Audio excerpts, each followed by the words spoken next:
Hello everyone, this is the video of Legal Studies, Class 12, Unit 1st, that is Judiciary, and the topic is Supreme Court of India. So, we have discussed a lot about the Judiciary. And what is the Supreme Court? It is the topmost court of the court system in India. So, let's begin. How Supreme Court is originated and what is the base of its existence. Article 124 of the Indian Constitution says that there shall be a Supreme Court of India consisting of a Chief Justice of India, just pay attention, consisting of Chief Justice of India and until Parliament by law prescribes a large number of not more than 7 other judges. What does it mean? That in the beginning, when the constitution formed, this article is drafted. At that point in time, the number of judges was 7 plus 1, that is 1 Chief Justice and 7 other judges, so 8. But as this point is saying, until Parliament by law prescribes.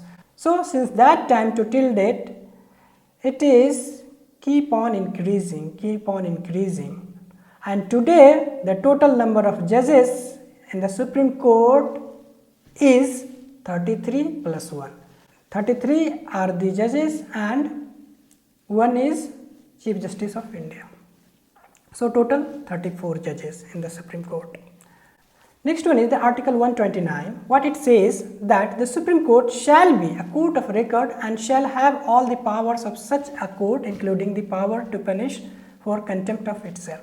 So it is just giving the power to Supreme Court and defining its feature, that is, it is the court of record. The next one is Article 141. What does it mean? That the law declared by the Supreme Court shall be binding on all courts within the territory of India.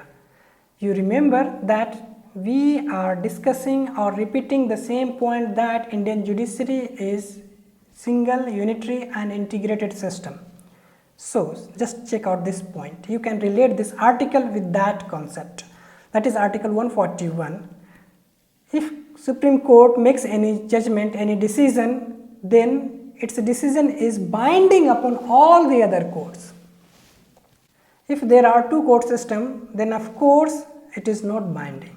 But since it is integral and single unitary system, so it is binding on all the courts. That is proved that India has the single and unitary system of judiciary.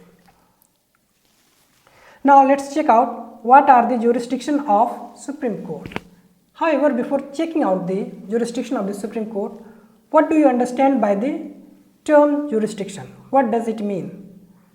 Basically, jurisdiction talking about the powers of the Supreme Court and how far it is extended. And jurisdiction, I would like to define in detail. There are different types of jurisdiction. That is jurisdiction, the first one is territorial jurisdiction. That defines how far, what are the territory that is covered under one court. As Supreme Court covers the whole country, High Court covers basically that a particular state, or if it has the other state jurisdiction, then the 2 states and whatever it has, that is given. So accordingly it covers. Similarly, the district court covers that particular district. So this is territorial jurisdiction. Second one is the subject matter jurisdiction, that we have also discussed regarding the tribunals, because tribunals has a subject matter jurisdiction. It means that court will hear only one type of case based on only one subject. For example, labor court, consumer court. So that is subject matter jurisdiction. The third one is pecuniary jurisdiction, which talks about the value of the case. For example, if a case worth of 1 lakh, then it will be filed first in the subordinate court in that district. If it is more than 2 lakhs, then it may be filed in the district court directly. So it depends upon the value of the case where it needs to be filed. So that is pecuniary jurisdiction. and the value that I gave the example here, that may vary a state to a state. So don't take that so seriously. I just said for the example in order to make you understand the meaning of pecuniary jurisdiction. So now let's check out the jurisdiction of the Supreme Court. Supreme Court has the following jurisdictions.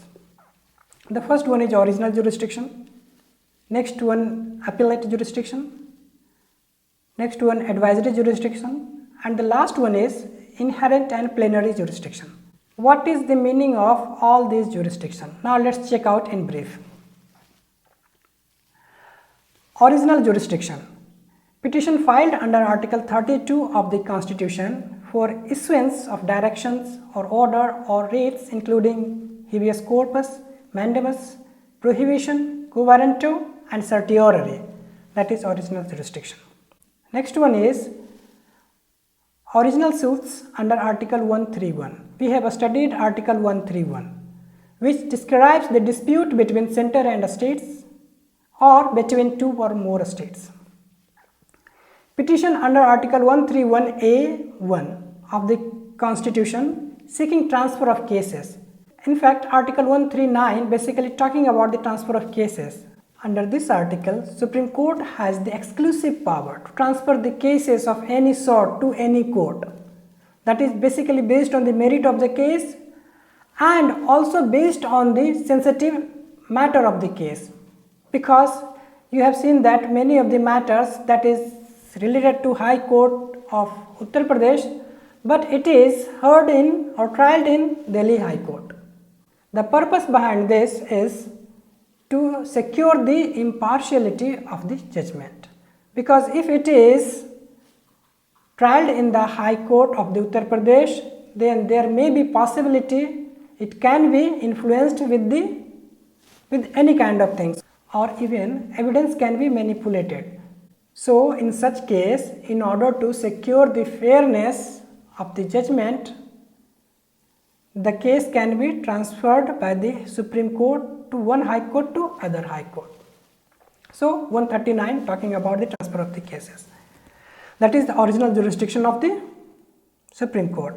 Now let's discuss the appellate jurisdiction. What does the term appellate mean? Basically, appellate means the cases which is already decided by the lower courts, but party is not satisfied, then he or she has the right to appeal in the higher court. So through appeal, the case can be filed in the Supreme Court. So it is appellate jurisdiction. So if there is the question of law or on the constitutional provision, then it is known as constitutional matters. If the case is civil in nature, maybe property dispute, business dispute like that, then that is known as appeals in civil matters.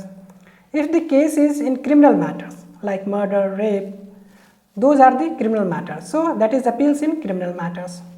And the last one is appeals by a special leave petition, that is Article 136. So there is separate provision, and this is the special provision to file a case or basically to appeal in the Supreme Court through the Article 136. The last one is advisory jurisdiction. What does it mean? The term itself saying that is something like advising the things. So article, if you remember, 143 states that if at any time it appears to the President that a question of law or fact has arisen or is likely to arise, which is of such a nature and of such public importance that it is expedient to obtain the opinion of the Supreme Court upon it, he may refer the question of that court for consideration, and the court may, after such hearing as it thinks fit, report to the President its opinion thereon. This is very complex sentence, but don't get confused.